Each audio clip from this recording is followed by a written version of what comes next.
Alors, un des projets libres, ça va être de venir faire des trucs ici en 3D. Et puis pour ça, on va utiliser des grilles. Il y a des grilles en pointillés, comme ça. Là, j'ai des trucs de fait. Et comme ça, d'autres grilles en pointillés. Ou une espèce de grille isométrique, comme ça, avec des lignes à la verticale et puis nos lignes à l'horizontale. Si je regarde ici, c'est le même type de grille à la verticale. Toutes des lignes à la verticale. Et puis, il y a des lignes de tracé aussi à l'horizontale. Fait qu'on vient voir notre dessin. On vient en étudier un. Je pourrais faire le numéro 2 ici. Je vais commencer par vous montrer comment juste faire un cube ou comment utiliser la grille. Donc, les feuilles avec des pointillés, on les utilise toutes à la verticale. Bien important. Pas comme ça à l'horizontale paysage. On utilise à la verticale. Et puis, on va l'avoir, notre feuille, vraiment avec toutes des lignes à verticale comme ça. Et des lignes obliques comme ça ici. Et si on va dans l'autre sens, ligne oblique comme ça. Donc, comment je fais un cube? Une chose super simple. Je fais une ligne à verticale. Et je m'en vais ensuite avec... Là, je vais regarder ma feuille et non mon cellulaire. Avec des lignes en oblique. Si je vais de 1, 2, 3, 4, je vais aussi de 4 en bas. 1, 2, 3, 4. Donc, j'arrête ici. Et ensuite, je vois encore ça à la verticale comme ça.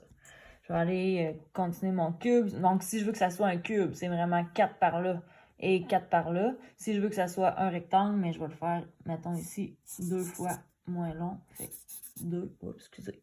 Donc, j'ai fait 2 espaces ici, 2 espaces ici.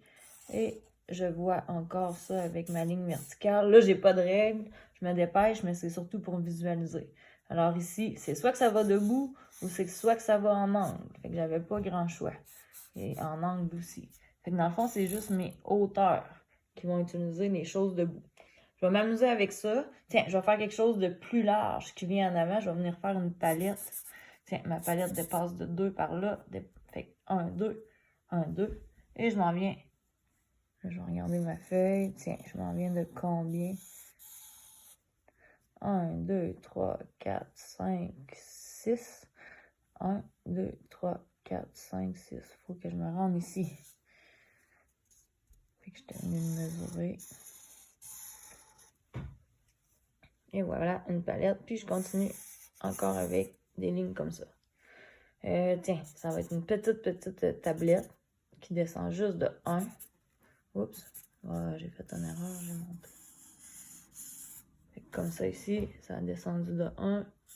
Ça descend de 1. Tiens, puis de côté ici, je veux que ça descende de plus que 1.